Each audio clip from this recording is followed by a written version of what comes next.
Okay. Good morning, everyone.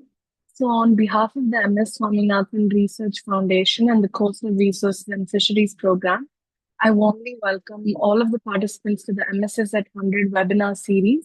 We're now in session number 77.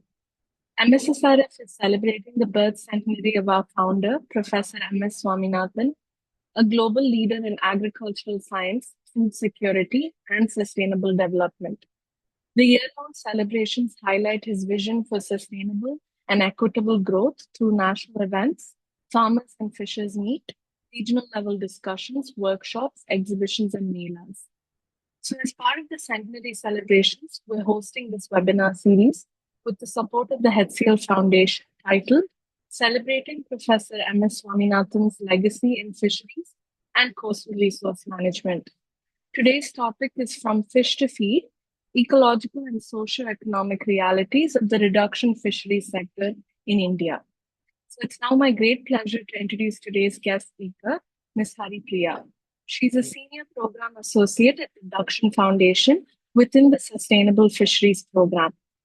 Her work at the Reduction Foundation involves studying the dynamics of reduction fisheries and their implications in India. She also assists with projects understanding the Indian sector in dried fish. Haripriya's field sites include Tamil Nadu, Maharashtra, and Karnataka, where she implements project activities and leads outreach and awareness sessions. She also explores through her work the fisheries landscape from a lens of nutritional security, embedding responsible seafood consumption. She holds a master's degree in environmental studies as well as a BTech in food technology and has also worked in the food sector. Super happy to introduce the speaker, and now I hand it over to her. Hi, Gayatri. Thank you so much for that elaborate introduction. And also, I welcome everyone who is part of this webinar on a Monday. Thank you so much for being here. I would just share my screen and we can just start from there. Gayatri, is my screen visible? Yes. Okay. Screen? Yes. Yeah. Great.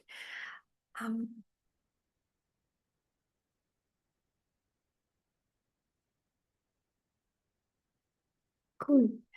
So, yes, just how Gayatri mentioned, I work with Dakshin Foundation and I primarily work with the reduction fisheries sector all across India. We started our work from Karnataka, Maharashtra, and Tamil Nadu, but we are seeing a lot of value spreading our work across Andhra Pradesh because that's also a very big hotspot for aquaculture and other states as well. I understand there might be a lot of jargons right now in the title itself or across the presentation, but I'll make sure that we kind of demystify those jargons here and there. And I'm really looking forward to your questions and the discussion that follows after this presentation. To begin with, I would like to just acknowledge the team that's working behind this project. So it's me and a few of my colleagues are also part of this webinar. Meghna, Abhilasha, and Dr. Naveen. We're a small team, but yes, we are all part of Sustainable Fisheries Program at Dakshin. And there are a lot of illustrations across the presentation, and I haven't been able to credit them here and there, but like there are a lot of photographers who have contributed to this presentation and also illustrators. Yeah. So just to give a little bit context of fisheries in India, recently our coastline has also been revised. It was around 8,000 kilometers before. Right now it's 11,000 kilometers. We are the third largest fish producer in the world. And when it comes to the aquaculture production, we stand at second. When it comes to exports and fisheries products, we are at the fourth rank. And overall, fisheries is a very crucial part of our economy and also for the livelihoods when you see for the fishers. Some of you might be working on ground with fisheries sector or even marine conservation. So you do have an understanding of how crucial fishers are in fisheries is when it comes to the nutrition, the livelihoods, economy, the local economy, and all of that. And there's such diversity of fishing practices, right? In India, it's not just one single practice that defines fisheries landscape in our country.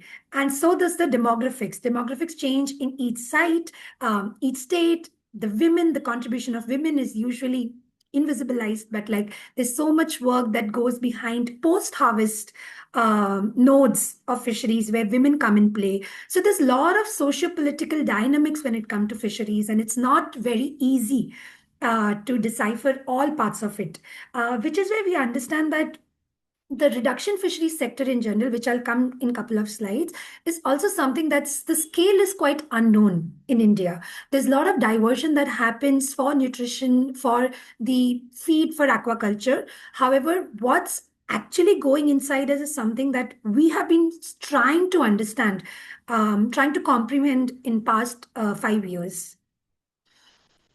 When you look at aquaculture right now and the mandate of blue economy in India, aquaculture is one of the crucial drivers for the blue economy mandate. So there's so much the government is pushing for brackish aquaculture, brackish water aquaculture, and also freshwater aquaculture across the country. You must be noticing there are a lot of news around how there are aquaculture ponds in Rajasthan, in Jharkhand, in Gujarat, places there's no sense of connect with the shrimps or like fish. Even those places are now being explored for boosting the local economy and also the blue economy, as we say, as like a large umbrella term, which has many things in line, like which is like infrastructural projects, development projects. A lot of port development takes place in the blue economy umbrella, and so is aquaculture, very crucial part of it. This is just a sum of what aquaculture is. In our country, there's a lot of boost from the government. There is PMMSY policy from the government, which kind of pushes for fisheries production.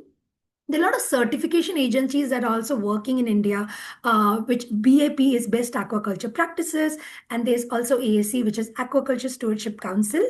There's a lot of fish that's also being produced through aquaculture. It's not just shrimp. There's a lot of scope for polyculture activities. And yes, so it's all like livelihood support and fish production. That's the goal for aquaculture, and it's only going to grow in like let's say decades. Now, some of you might be from Andhra Pradesh and Telangana, and you would understand that this when you go and visit those sites, it's just ponds across the landscape. And those ponds are usually converted like from agriculture to aquaculture, and there's a lot of groundwater usage, and there's like different things that come as resources. And it's not like marine fisheries, it's quite farming, and that's where the difference lies. It's farming, it's not wild capture fisheries. So when you think of shrimp, or let's take an example of shrimp. Let's try to decode how a farming happens, and how a shrimp is produced through aquaculture. One of the key things that are required, which are like immediately that might even come to your mind, are the land. You need land, you need water, you need technology, you need the technological solutions, you need everything that's related to like tangible resources. You also need feed. You also need seed, which is shrimp seed, which is like brood stock. You need those larvae to be able to be put in those ponds where it can grow in like 6, 7 months to a size where they can be sold or exported locally or like outside India. Not something that we can ignore. You need human resource. You need farmers. You need those aquaculture farmers. The labor, which actually produces and like takes care of the ponds, which makes sure if there's any disease outbreak, how to tackle with that. So everything you need human resource. And last but not the least, which is something we're going to talk about in this webinar more, is the feed. the feed that shrimp eats to be able to grow to a size and be sold. And without that, none of the other factors can actually work. So, just an open question for everyone. Where do you think this feed comes from? This is usually that this part of the chain, the inputs usually gets unnoticed. Even when we go to our field sites and we talk to the farmers, like what are your problems? What are the issues that you're facing? Some of them will talk about how the electricity is the issue. Some of them talk about how the seed, the shrimp seed that's coming from Chennai, is not they feel like the hatcheries are not really like equipped enough, and the seed is infected. Sometimes it's like, sometimes they talk about the labor shortage. They feel like the migrants do not really stay near the farms. There's shortage of labor. But when we ask them, do you think there is an issue with the feed that goes in the shrimp, that's where the question starts, and they don't really know like how the feed is produced, and if there are any kind of implications to the quality of feed that they're using for their ponds. And just an open-ended question for all of us to also think about, where does this feed come from, right? And it's not just one size. Some of us would know this. In each stage of the growth of the shrimp, the kind of feed that like the shrimp has to eat, changes. In fact, same for the polyculture when it comes to fish, it changes. Why I'm talking about shrimp so much? Because in aquaculture, polyculture is seen as a very sustainable way forward. However, shrimp comprises of the major chunk of the aquaculture produce that India produces at this moment, for reasons such as shrimp has a very high global value, market value, and it's one of the commodities that is consumed all across the world.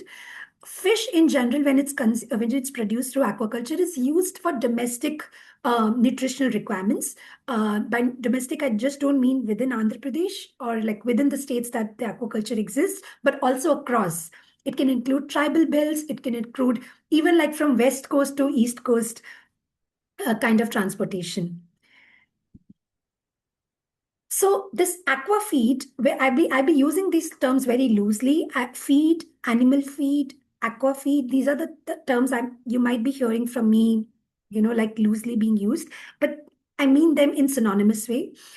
Aqua feed is usually the raw material required to produce aqua feed is fish meal, fish oil. We call it FMFO to like have like a flow. So this FMFO is nothing but this powder which is known as fish meal, and the extracted oil from the fish which is called fish oil. Now you might wonder, how is this being produced, fish meal and fish oil, because this is the major raw material. So with this fish meal, fish oil, you mix maize or like soya cake and things like that, and you make them into pellets and make it into aqua feed. But how is this fish meal produced is a question that I'm inviting all of you to think about. It all starts from the oceans. It's the wild catch that's actually reduced into powder and oil, which is further used to produce the feed. And when I say reduction fisheries, the reduction word comes from right here. The catch that's caught through fisheries like wild capture fisheries is reduced, which is why that the global term of reduction fisheries come. It is not reduction of fisheries. We have instances in our field where we talk about reduction fisheries, and it's such a big jargon, right? It's not something that we understand as a layperson, and it comes out as reduction of fisheries, and we are anti-fisheries and we're trying to reduce fisheries. That's how sometimes it comes out. But reduction fisheries is nothing but reducing the big fish into just powder and oil. And there's a big process. Like some of you, if you are from food processing background, would understand. It's just centrifugation. You take out the oil, you steam the fish, you mash it, you dry it, you powder it. And all of this is not for direct human consumption. All of this cannot be consumed for the humans. It's used to feed another fish. which is where a lot of socio economic concerns and a lot of political concerns arise.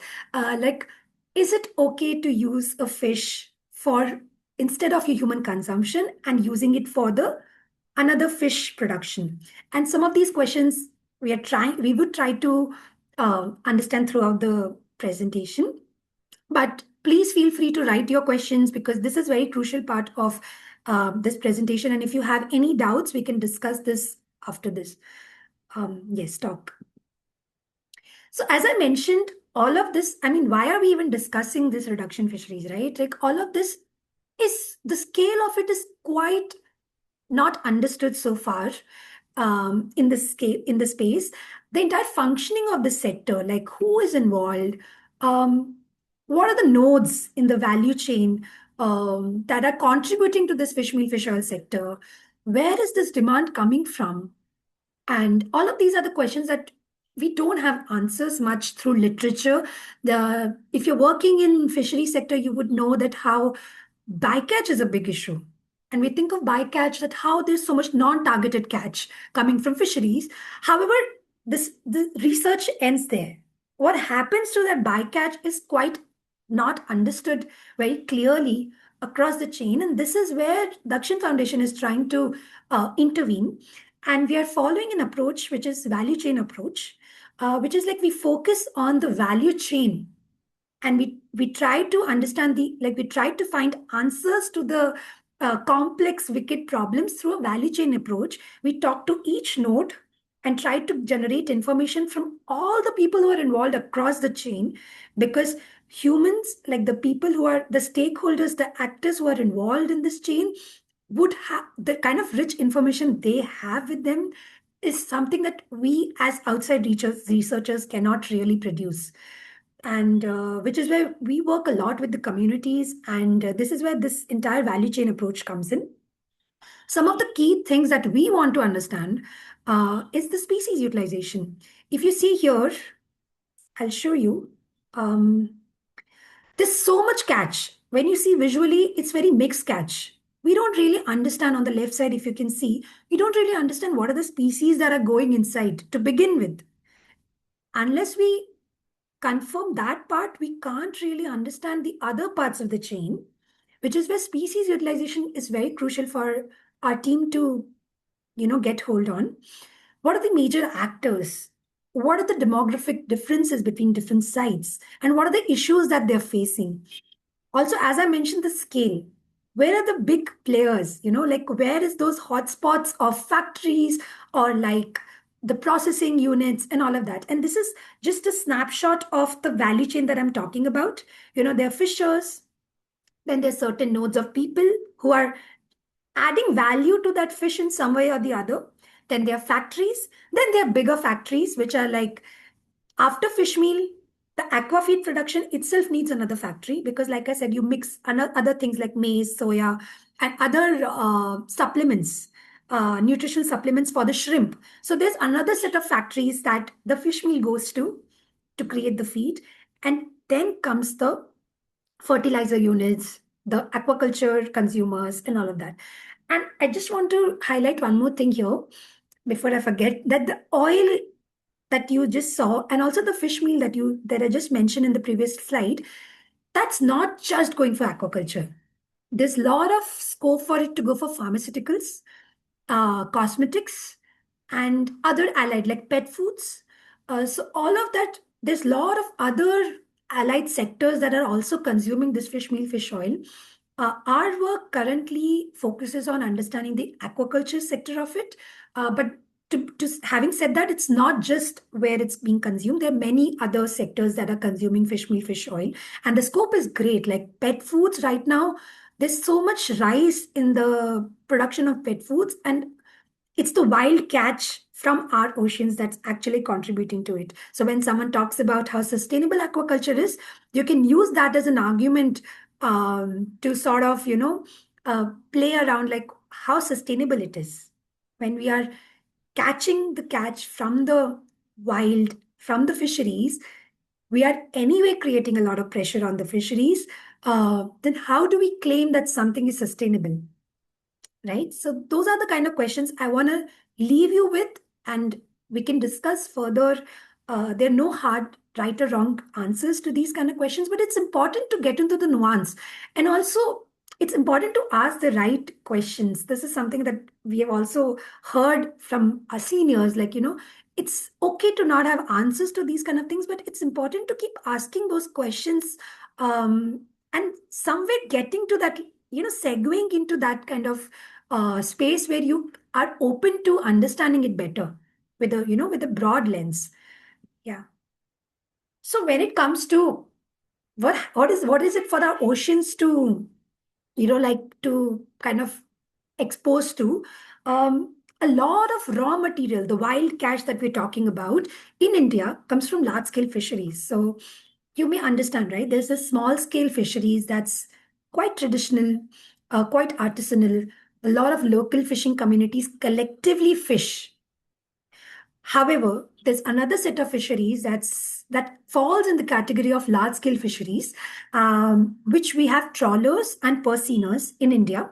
And trawlers basically is like, if you see in the center picture, it's dragging a big giant net across the seafloor or at different water column heights and catching almost everything that comes on its way. It could include rocks, it could include seagrass, juveniles as in the small, immature fish. It could also include big fish, and it could also include the fish that you're not interested in to sell it in the local market. Those kind of fish are also caught in it, which we loosely say bycatch. But bycatch also has different meanings. They could be a high value bycatch, they can be low value bycatch. So that's like how you utilize. So that's how you identify what kind of bycatch it is. For example, sharks and rays, if they're caught, they usually considered high value bycatch because they still have value in the local market. However, if you see damaged fish or if you see juveniles of certain fish, those fish won't have value in the markets. Hence, they're considered low value bycatch. So, like it's just dragging. So, if you see here on the left side, it's a picture from Rameshwaram. We've taken from Rameshwaram Islands, and this is Pamban specifically, wherein these all trawlers are docked and ready to go for the next day of fishing. On the rightmost side, you can see a mixed catch that's present in the trawlers, and which is why we call it biomass driven fisheries, because they are interested in biomass. They're not interested in catching very specific. For example, the gill net. If you see a gill net that's used by the small scale fishers, that usually the gills are caught, and there's a specific size of the mesh that particularly catches one size of the fish, which is why it's very selective in nature. And in this trawl kind of fisheries, you get a huge quantities of non-targeted catch, which earlier used to be discarded by the fishers. Let's say 20 years, 30 years back, it used to be discarded. However, now what is happening is there are a lot of trucks that are already present on the landing centers, ready for that discarded catch, which used to be discarded before the catch, ready for them to take it and process it for the fish meal, right? So there's a lot of incentivization from the side of fish meal, fish oil, where in for the fish meal, fish oil sector, wherein all the catch that usually didn't see value, like fishers didn't see value in it because of the space constraints in the boat or the market value or the consumption patterns of the local community, it was usually discarded. But now there are those trucks waiting there and to take that kind of catch. So there's a lot of change that you can see in the fishing landing centers now. The utilization of the catch is quite dynamic.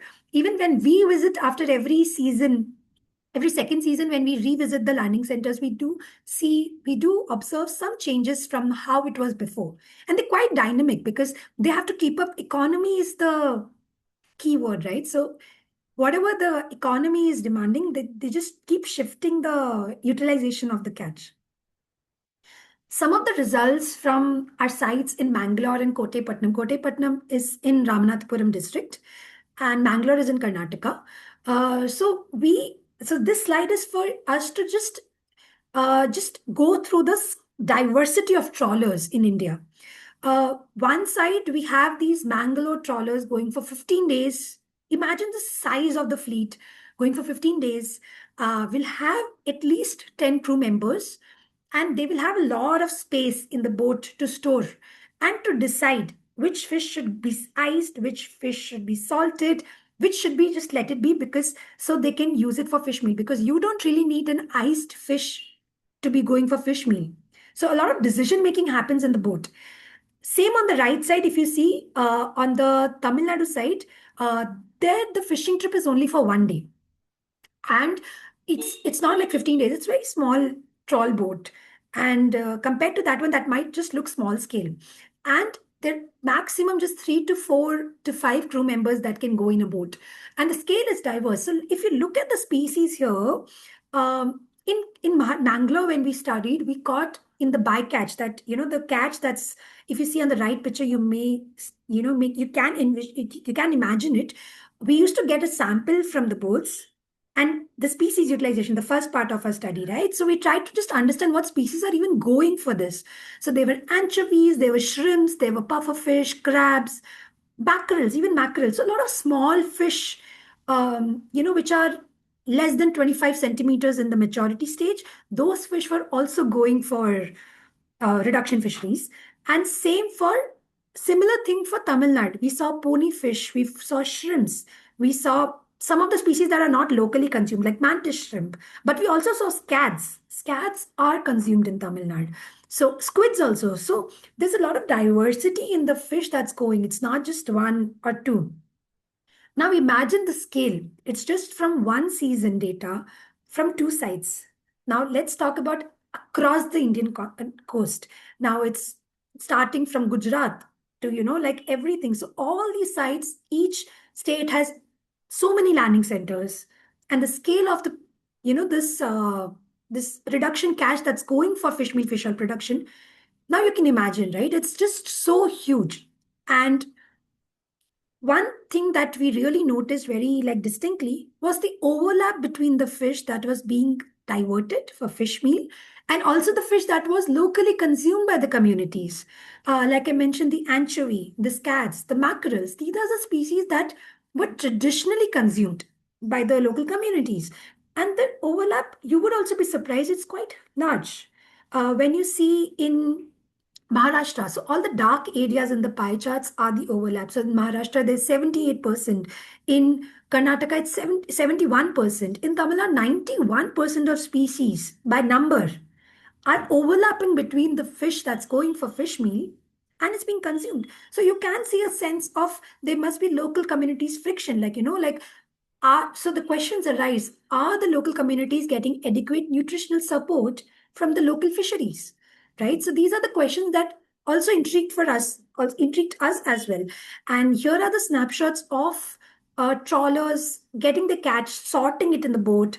This is a solid reduction catch, like the mixed catch. This primarily consists of pony fish, but there are a lot of other catches. And same here, if you see, there's rays, there's sharks in the bottom, and there's like mixed catch. So I can also see ribbon fish in that. Quite diverse, right? And there's a lot of overlap between the fish, like we can just see here. This is again just for us to imagine. These are the species on the west coast.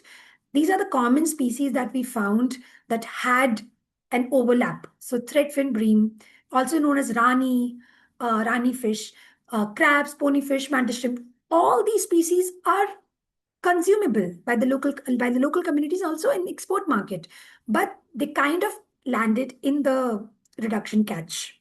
So the catch going reduced for the fish meal, fish oil. This is on the east coast that we found.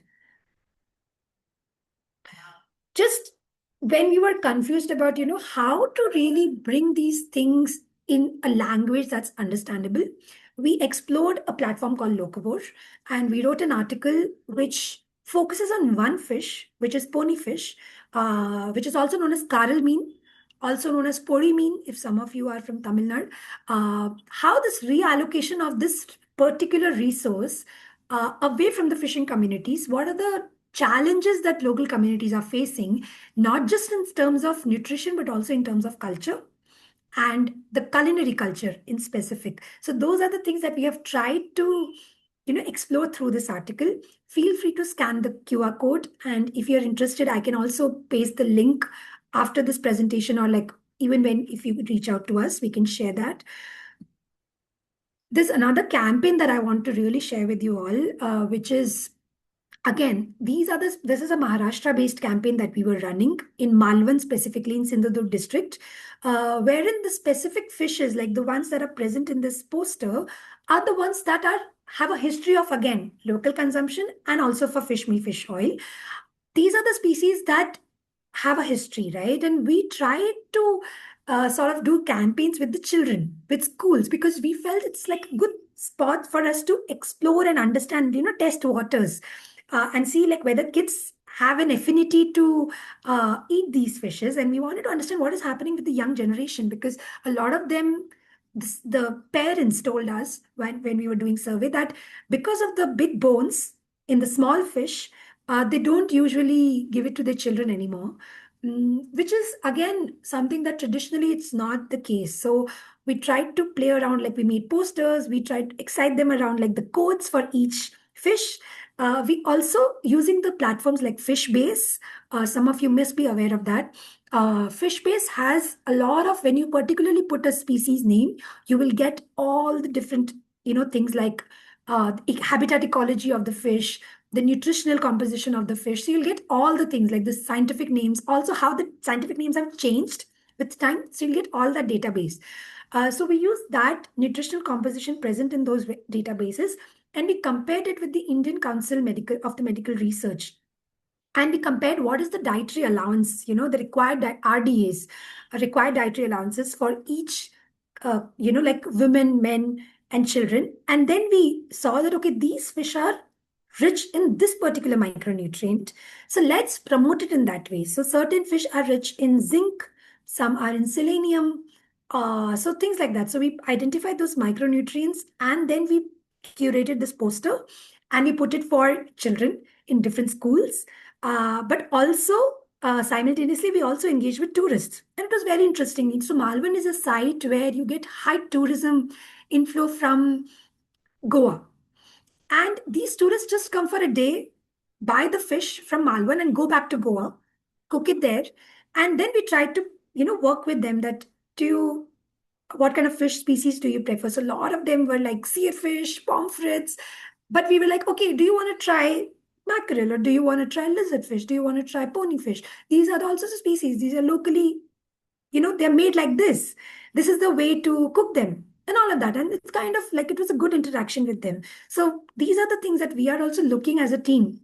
We just don't want to do research and write papers.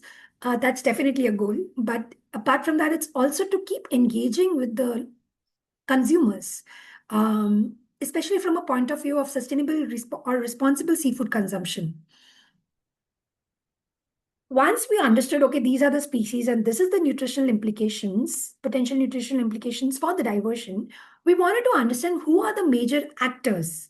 So once the fish is caught, how does it move across, through the system? This is something that we were interested in exploring. And here is one case study that I wanted to share with you all. I understand it's very complicated visually, but please bear with me and just go with the flow of the arrows. Um, Let me try to, help you understand this. So when trawling happens, there are two types of diversions that take place. One is high value catch, which is directly going for human consumption. But there's also another diversion that we have been talking about, which is towards the fish meal, fish oil. And in Tamil Nadu, specifically for poultry farms, also it goes. So here is a very zoomed out, broad lens of the people that we identified across the value chain. So once the fishers have harvested the fish, there are two nodes, there are two channels. One is the high quality fish in the low value bycatch, which goes for the fish meal, fish oil. There's also low quality bycatch that goes for poultry. And this is very crucial for us to begin. This might look preliminary at this point, but this particular diagram has helped us a lot to understand not just how the fish is flowing, but also the value addition that's happening. For instance, we now know that how much profit margin each player has in the nodes, and how the seasonality affects the flow of the market, flow of the fish. And who is really benefiting? Is it the primary traders? Is it the processors? Is it the women? Is it the marginalized communities? Who is benefiting? Or is it actually the fish meal plants that are benefiting? And also, is it poultry plants? So, this kind of schematic visualization helps with getting deeper, diving deeper into our research questions. And this particular study is from Park Bay region, which is the Park Bay, the shallow stretch of sea between the Tamil Nadu side and the Sri Lanka, northern Sri Lanka. So this is the case study from that place. We identified there's so many fish meal plants that are away from Park Bay region and like Salem and all, and where how the fish, how the catch is being transported there, how much value addition is happening there, how much profit margins are. So just for you to understand that there are a lot of the fish goes through hundreds of hands before being converted into any kind of value added product, and it's same rule for reduction fisheries as well. So when we talk about all this, right, I mean, I hope you have a sense of the ecological implications, the nutritional implications. You may think trawlers are the villains, like what, right? Like they're just catching everything left, right, center, and it's just um, causing so much irreversible damage. But really, I mean, if you think about it in a very deep sense, who bears the responsibility of sustainability? Is it the fishers who catch the fish, get the least profit margin, but how the profit keeps increasing across the value chain? Is it some traders who are responsible for sustainability? Is it the plants? So there's no straight answer, but what we felt, it's a shared responsibility that has to be inculcated across the value chain. Some of the quotes that we have found from our fishers, particularly across the site, so these are not site specific quotes. When it comes to ecological destruction, some of them said that, because of trawling, all the species are vanishing. So these are from a key informants interviews where they say even when you have a mesh size of 40 millimeter, that's quite a large size. If you're aware of how fisheries work in India, 40 dragging those nets, it just becomes like a proper, like without hole, like because when you're dragging and there's so much fish that's being collected for 3 4 hours, not even 1 hour, you drag for like stretches like 10 kilometers, 12 kilometers, you keep dragging. That time no fish can actually escape. These are the questions, these are the kind of thoughts that we're getting from the people. Economic viability, however, there's other side of it where the fishers are not really happy fishing anymore. Uh, Around 60% of trawl boats in one of our sites sit idle on the landing centers. They don't have the capital to be able to go for the next fishing trip. And some of them have to even sell their heirlooms, especially here. Like, if you see, to continue fishing, he had to mortgage his wife's tali, which is the thread that you wear when you get married, to support his fishing operations. So, there is also a need to humanize fisheries because there's so much backlash for certain communities, such as trawlers in this case. We are not moving forward to a point where we can think about solutions. There's a lot of scrutiny around how they're fishing, what they're doing. But the argument that it was the government's very strategic intervention that trawling was introduced in India is something to think about, right? It was through a very strategic Indo-Norwegian project that trawling was introduced in India. A lot of them converted their boats, some of them non-fishers invested in boats, and entire ecosystem of livelihoods thrived because that was the need of the art that time. And there's a lot of death cycles that are emerging. If the fisher wants to fish, they go and take money from the traders. Traders further take money from the plants, industrial plants. So there's a sense of power imbalance across the value chain, which kind of manifests in a way which is beyond just money, because then your negotiating power changes. If a fisherman is not able to negotiate because he has already borrowed money from certain trader, the the catch value, whatever trader says, he has to abide by. And those kind of things are very much visible on ground when you do field work. And there's a lot of threat to the social cultural identity, which is also a question that, who is even a fisher? Is he someone who belongs to that particular caste, um, or is not fishing anymore? Or is it actually someone who is practicing fisher? Or is he someone which is like inherited thing? So like if four generations before my ancestors were fisherwomen, I am also a fisher. So is it like that? So because of all these trawlers issues, like because of how there's not much catch present, so much debt, there's a threat to the social cultural identity itself. And these are the things that we are not presuming. These are the kind of narratives that are picking up from the field. And mostly none of them really want to catch this damaged fish. Some of them just want to focus on the targeted fish. However, there's so much incentivizing, like I've mentioned already, there's so much incentive to be able to catch that because there are already trucks ready to give you the money, ready to pay you for those juveniles, right? Yeah, so there's actually full market. There's a lot of demand, and this supply is the only thing fishers are able to do. Coming to this, who is responsible? Who bears the burden of sustainability? The fishers are just the first node of this wild capture fisheries, like the reduction catch that's going.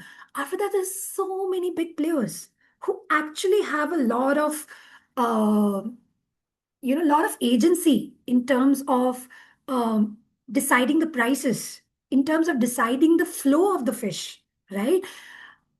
We are vouching for enabling shared responsibility across the sector. Everyone should have some stake at how sustainable this industry is. One major argument that for that is, once you want to ensure there is supply of raw material, for instance, if aquaculture producers wants to ensure there is supply of the raw material for them, they have to ensure the fishers are doing well.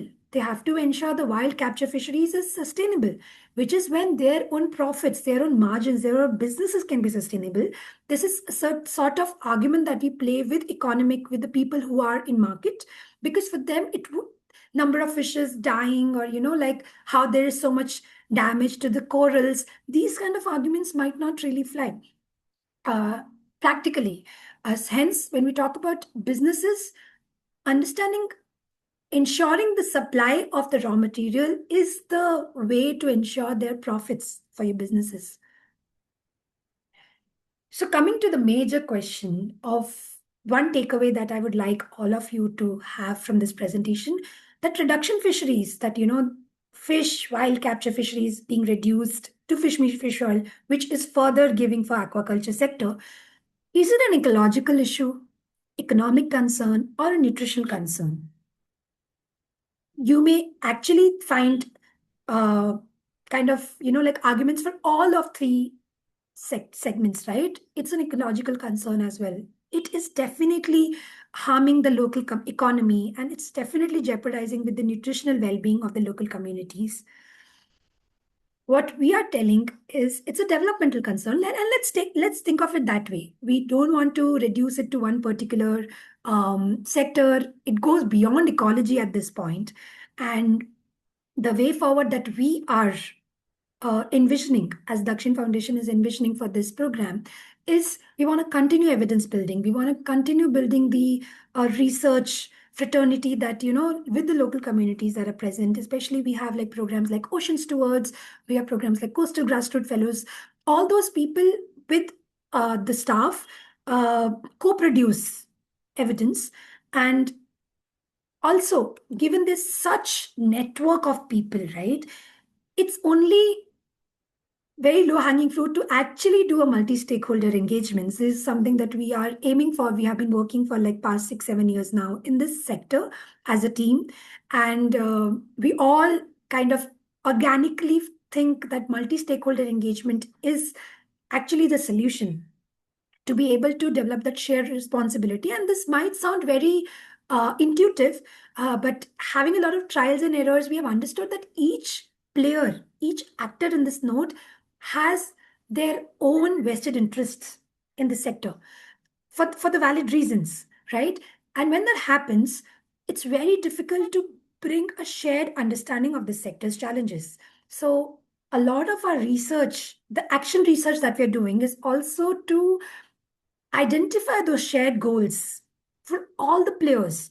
Some of them are interested in sustainability, some of them are interested in profits, some of them are interested in having no juveniles coming to their fish meal, fish oil because of the global scrutiny, right? Because of the reputation. And we want to identify those common goals and work around it. And it's quite a challenge, but this is the way forward. Third, like I mentioned, we want to continue working with the consumers. We want to continue understanding what consumer wants, because that itself is a very crucial part of the value chain. And does consumer understand where the farmed shrimp is coming from? Or is consumer interested in certifications? Is consumer, you know, turning back the label and trying to understand, okay, where is my farm fish coming from? Or where is my, in general, like how my fish markets work? Um, are the consumers interested in that? We've done a little bit of trial and error in Bangalore, because we also wanted to understand how the urban audience is working and how urban audience understands fisheries, especially a non-coastal urban audience, because Chennai, you still have some sense of culture around sea fisheries, in Mumbai as well. But an area like Bangalore, where you get a lot of fish on tap of your phone, like you just order it online and you get it, it's very interesting to see how consumers perceive fisheries in general.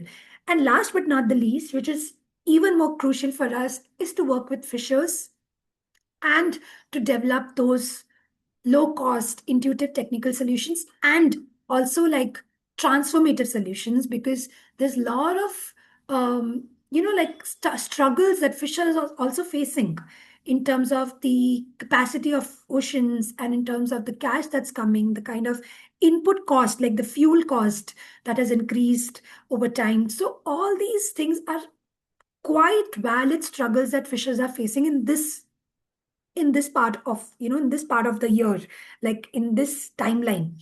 Because if you see 10 years down back, the issues might be different. Today the issues are very clear. And yeah, so we're also trying to work with them how to transform, how to have just transformations from trawling. Does that mean phasing out? Does it mean working with the government to understand how to provide some supplementary livelihoods? So, things like that. We're trying to build that bridge as well. That's it from my side. Um, I'm not sure how much of this has actually gone, like you've been able to absorb all of this. Unfortunately, webinars are that way. We can't really, like I can't see you all, so I really can't understand. But I hope it leaves you with certain questions, if not answers, and open to discussion. Thank you, Gayatri, so much. Thank you so much, Ms. Haripriya. I think that presentation was super insightful and informative. Like you said, I think there's quite a lot of information. Do also share the link to the paper. I'll circulate it in the groups as well. So now I'm just going to open the floor up to questions for her. And if you could feel free to just unmute and ask them. There are many questions, just raise your hand so that we can go around. So yeah, feel free to ask.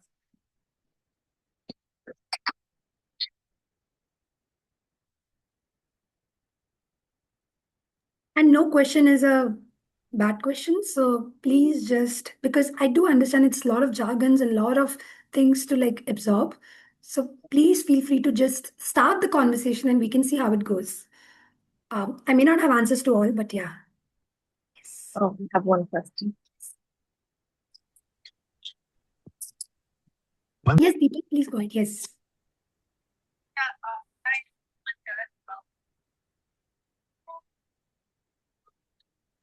Sorry, I think we're unable to hear you clearly. Now, can you hear me? Can you hear me now? Perfect. Yeah. Hi, I'm Deepal from Nature Future. My question is that what are the policy framework for the reduction fisheries? And since it's a multi-stakeholder thing, what are the kind of larger level stakeholder involvement, like the industry body, the of course the local community, the government side, the state government, fisheries, and what do you see next 5 years is looking like on the policy side? Uh, Thanks, Deepal, for that question. So, recently we were part of this workshop at World Seafood Congress, which happened in Chennai in February, and that really helped us some answer some of these questions because we had a workshop. It was first time getting different stakeholders in the room, and these included uh, feed companies, and aquaculture, the fish meal, fish oil producers, and also the government bodies, certification agencies, both international and national level. We don't have particular certification per se. So ASC and BAP that I spoke about, they're all international level certifications which are also accepted in India. Something that we foresee is that the production is going to only increase. There's a lot of uh, there's a lot of discussion around how Pradhan Mantri Sampada, this Matsya Sampada Yojana will have a 2.0, and that will particularly have a reduction fisheries and fish meal, fish oil, aquaculture focused policies. And this has come out. The Joint Secretary of Ministry of Fisheries had announced it during our workshop, and this was very insightful because till now we don't really have a particular policy framework that you have asked. We don't really have a lot of focus. In fact, there's a lot of scrutiny around whether we are like, how much do we produce as a country. We do have those numbers, but the transparency of those numbers is also something that we always, want to keep checking because we want to understand the primary sources of those numbers. So hopefully when this next phase of PMMSY happens, we are able to, like leverage that platform and talk to the people who are actually contributing to these numbers. There's a lot of apprehension that we have experienced from the fish meal fish plants and aqua feed units, where they're not being able to, like, openly telling us where they diverting, like, where they exporting, what are the quantities, what are the certifications, what are the licenses, how how the renewal of licenses work, especially when this ASC certifications that you see, you need to even now start having certified feed. So till now, you need to just have certified farms. The aquaculture farms, you need to have them certified. However, when it comes to the feed now, ASC is pushing for ASC certified feed as well, which means there's going to be way more focus on the responsible sourcing, way more focus on traceability and transparency from the fishers till the fish meal, fish oil production. Till now, we don't have much, traceability part because once a fisher sells the catch, it goes to a trader. That trader must be taking from 10 more fishers. And that trader is now selling to a fish meal plant, which is also taking from so many traders, right? So the traceability is very difficult for us to get. Now, having more focus on certified feeds, especially now when the government also starts focusing on it, they're going to be way more, discourse around how to improve the traceability. So those are the things that I see in next 5 years. A lot of focus on responsible sourcing. Hopefully, this next 2.0 PMFSI that comes, we'll have more, not just words. I think we'll have more process oriented, understanding of what's happening. It's not just like, okay, we are producing this, we are doing this, but also what takes to be able to produce that much. So I hope we are able to, answer some of those questions. Thank you. I think there was a question in the chat, perhaps a comment. Maybe if Mr. Sevaraman, you want to go ahead and unmute and ask as well. Yeah, hello. Good afternoon. Hello. Yeah, good afternoon. We got a lot of policies regarding fisheries, then sustainability.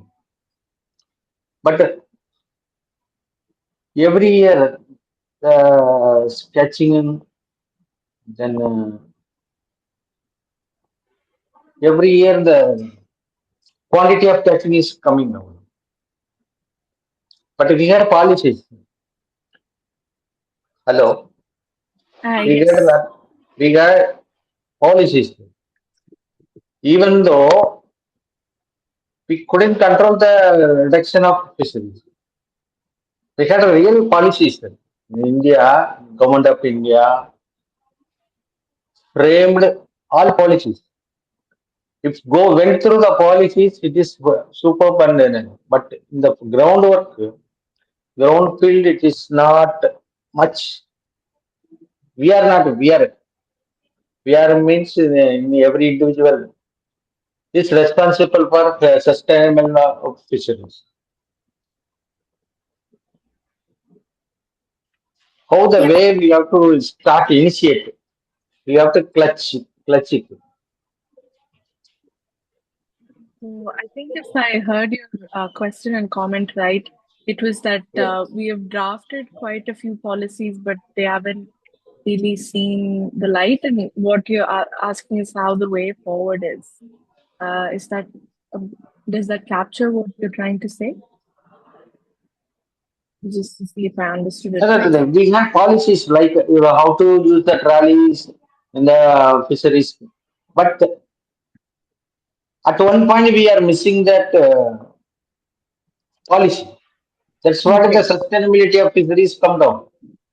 Okay. The Whether gap of policy. whether me or the fisherman or someone else who control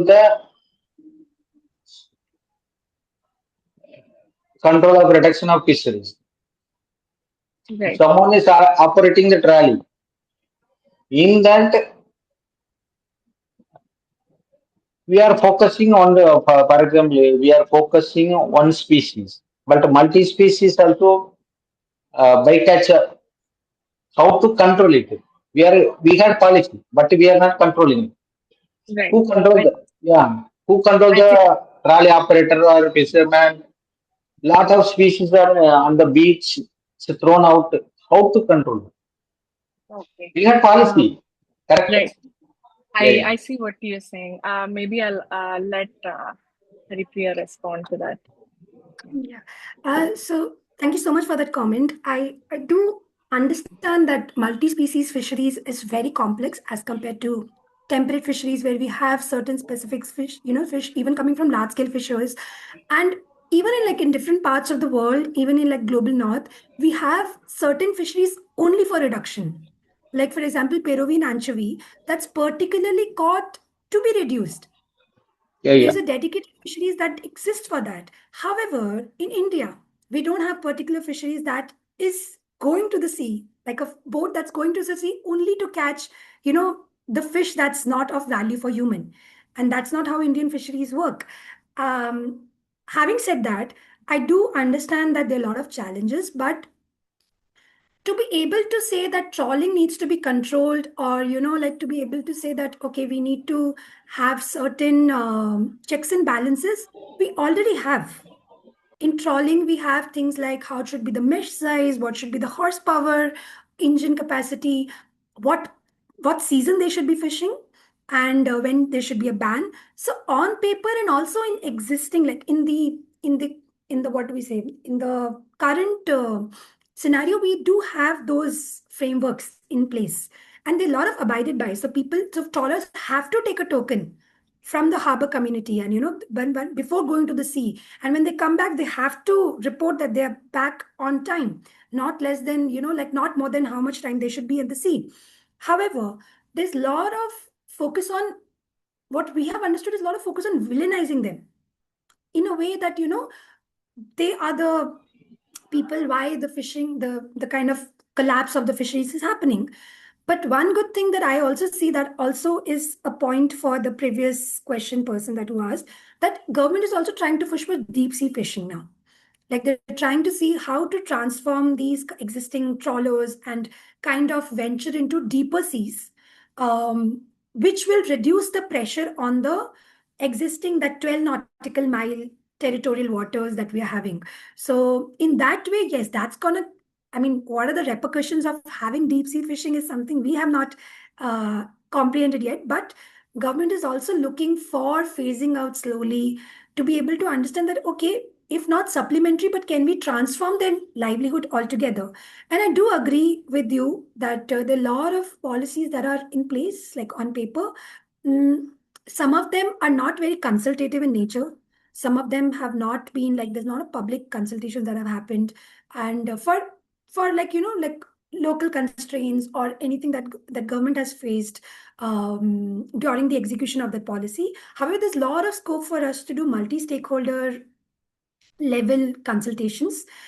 That is going to be a very solid document, like a sort of collective strategy towards um, some sort of transformation in the reduction fisheries sector, because just putting the blame at one particular node wouldn't really help, because one needs to understand why that node is even catching that fish, because there's someone who's already giving the money for that node. Tomorrow, if the fish meal plants stop giving money for the trawlers, I'm sure the trawlers will stop going for trawling or like for that particular fish. They would just get what they want, and they would rather use the space in the boat for other fish instead of, reduction fish.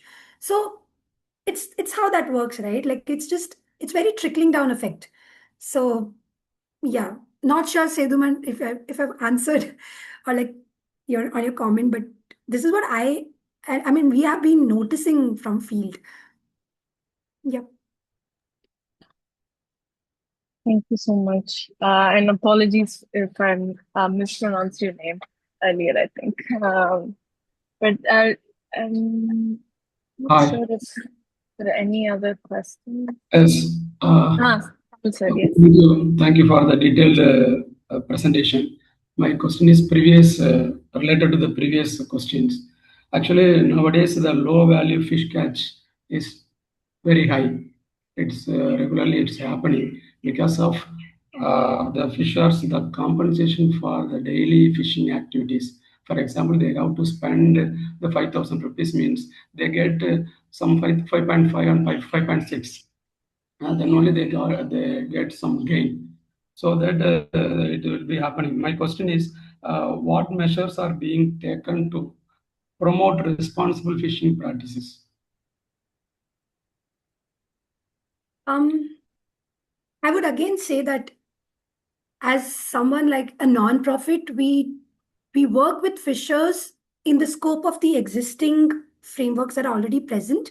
However, I just want to resonate with the thing that you said first, that low value bycatch has been increasing a lot as a proportion size of their total catch.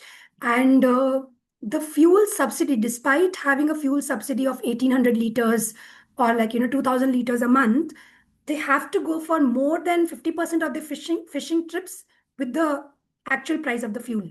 And they can't really allow rely on the fuel subsidies. What they do is that reduction cash that comes for like even like 10 rupees a kg or like 15 rupees a kg, 5 rupees a kg, all of that together supports their fuel for the next trip. And also not just for fuel, but also for the labor, like the crew members, like their own wages are being supported because of that, because other inputs have increased quite a lot. So we do work with the fishers to understand the challenges. However, to be able to say that we are working on responsible fishing is a little bit of a far, like a little bit more in the long term. We work on a lot of co-management frameworks with fishers, which may not exactly be how they're fishing, but it means that once they've caught, how are they improving the collective agency of their community? For instance, if they are going as like a family and all, so we do understand that, like especially for small scale fishers, there are a lot of models that we're working in Lakshadweep, and where we understood that tuna fisheries, which is already very sustainable, how to improve the marketability of it. And one of the ways that we have identified is co-management. We work with them to, like, we have given them those registers, they take it to the sea, and when they come back, they note down the daily catches that they're getting. And that is useful for us in terms of catch per unit effort. So with decades and decades of data, we are able to understand if they are using this much fuel and they're getting this much catch, we are able to have a scientific argument towards the catch is either reducing or the effort has been increasing, right? So working with them has helped us understand things from this angle, like, the research part or the collectivization part. But preaching them the responsible seafood fisheries methods is something we are not very comfortable doing. Because we ourselves are outsiders, we are not fishers. Fishers have their own history of fishing from generations. Trawlers are quite recent as compared to the small scale fishers in India, but still, there is a certain history behind. They've inherited from their fathers or their grandfathers. So we work around the spaces where it's also very dignified and, comfortable for them also to be able to work with us. Not telling them that, your horsepower, I can see it's more than what it's permissible, or like we can see your mesh size is not the same as permitted, like 25 mm. This is something, it's a it's a debatable space to be able to work in. Yep. Thank you. Any other questions?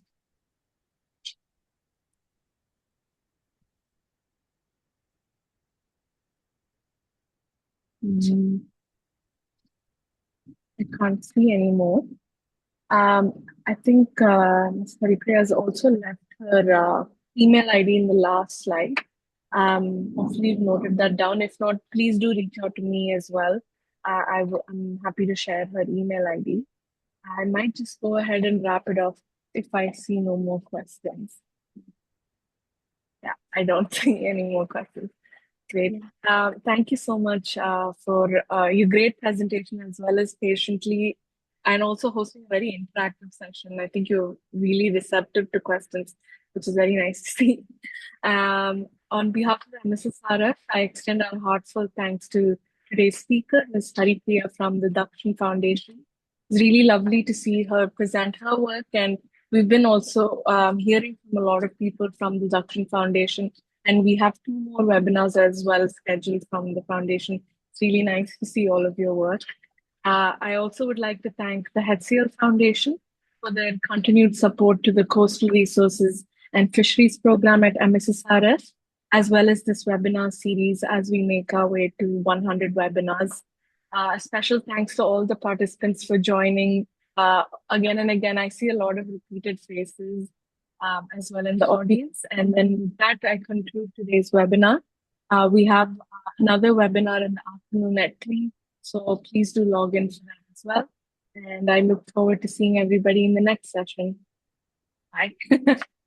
Bye. Bye. Thank you so much, Bye. Gayatri. I just want to just tell one more thing. Yes. I please feel free to reach out to the email address, and I hope it was not complicated. This area is little bit complex. I do acknowledge that, and I hope that this webinar has really helped you just get tip of the iceberg and in some of your fields that you're already working, and looking forward to Yes. speaking to some of you guys. Yes, thank you. Yes, I'll definitely circulate her email ID, as well as after 100 webinars, we'll publish all the talks on YouTube. So feel free to go through her presentation again, and then you can also reach out then if you have any questions as well. So I think collaboration definitely she's open to. So yeah, do reach out. Great. Thank you. Thanks a lot. Thanks, Haripriya. Bye. Bye.